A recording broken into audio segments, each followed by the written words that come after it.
فرمایا وَلَا تَقْرَبَا هَذِهِ الشَّجَرَةَ، اور اگر اس درخت سے کچھ کھایا فَتَكُونَا مِنَ الظَّالِمِينَ، تو پھر اے آدم تم حد سے بڑھنے والوں میں سے ہو جاؤ گے۔ اب اس جملے کو سن کر بعض مسلمانوں کے دل میں تشویش پیدا ہو سکتی ہے، کوئی برا خیال آ سکتا ہے،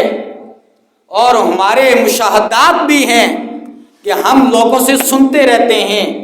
کہ آدم علیہ السلام کے بارے میں جو اپنی زبان دراز کرتے ہیں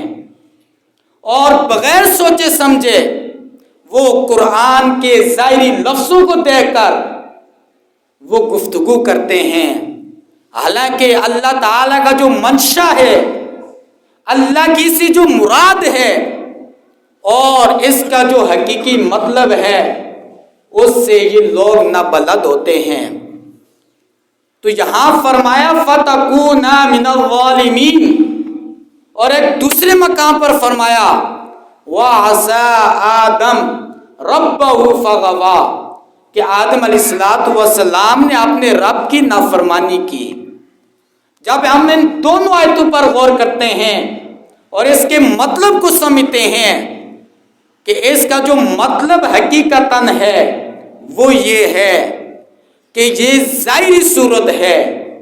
مطلب یہ ہے کہ آدم علیہ السلام کو اس درخت سے منع کیا گیا تھا، لیکن جو ظاہری صورت یہ پیدا ہوئی کہ اس درخت کو کھا لیا، جو ظاہری سبب یہ بنا، تو ظاہری صورت اور اس سبب کو دیکھ کر اللہ تبارک و تعالیٰ نے یہ حکم فرمایا ہے۔ اس کا وہ مطلب نہیں ہے جو ہمارے درمیان مشہور ہے، جیسے ہم کسی کو بولتے ہیں کہ آپ حد سے نکل گئے، آپ ظالم ہو گئے، آپ نے نافرمانی کی ہے۔ یہی لفظ جب ہمارے لیے بولا جائے گا اس کا حقیقی معنی مراد ہوگا، ہم حقیقتاً ظالم شمار ہوں گے، ہم حقیقتاً نافرمان ہوں گے، لیکن جو نبی ہوتا ہے، نبی کی شان یہ ہے کہ اِنَّا أَخْلَصْنَاهُمْ بِخَالِصَةٍ ذِكْرَ الدَّارِ، اللہ نے خود فرمایا ہے کہ جو میرے نبی ہوتے ہیں وہ تو چنیدہ ہوتے ہیں، وہ خاص ہوتے ہیں، ان سے گناہ کبیرہ تو دور کی بات ہے، ان سے گناہ صغیرہ بھی ممکن نہیں ہے۔ کوئی نبی نہ اعلان نبوت سے پہلے گناہ کر سکتا ہے، لا اعلان نبوت کے بعد گناہ کر سکتا ہے۔ نبی تو معصوم ہوتے ہیں۔ تو پتہ یہ چلا یہ جو ظاہری لفظ ہیں ان کو دیکھ کر دھوکہ نہ کھانا، اور وہ میرا رب ہے اور رسول اس کے بندے ہیں۔ میرا رب جیسے چاہے اپنے بندوں کو ان الفاظوں کے ساتھ تعبیر فرما دے، لیکن ہم تو ان کے ادنا سے امتی ہیں، ہماری کیا مجال ہے کہ ہم کسی نبی کے بارے میں ایسے لفظ نکالیں اور اپنی زبان کو دراز کر کے ہم کفر کے اندر چلے جائیں۔ تو فرمایا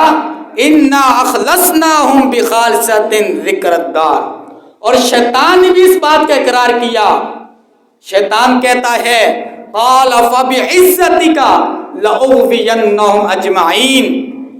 اے میرے رب میں تیرے ہر بندے کو گمراہ کروں گا اور پوری کوشش کروں گا، پوری طاقت کے ساتھ گمراہ کروں گا، إِلَّا عِبَادَكَ مِنْهُمُ الْمُخْلَصِينَ، لیکن جو تیرے مخلص بندے ہیں، جو تیرے چنیدہ بندے ہیں، جو تیرے خاص بندے ہیں، ان پر میرا داؤ نہیں چل سکتا۔ تو میں آپ سے پوچھتا ہوں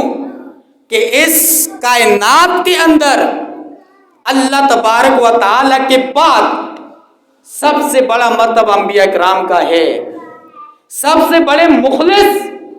سب سے زیادہ چنیدہ اور سب سے زیادہ محبوب ترین جو ہستیاں ہیں وہ انبیاء کرام کی ہیں۔ تو انبیاء کرام سے گناہ کیسے ہو سکتا ہے، ان سے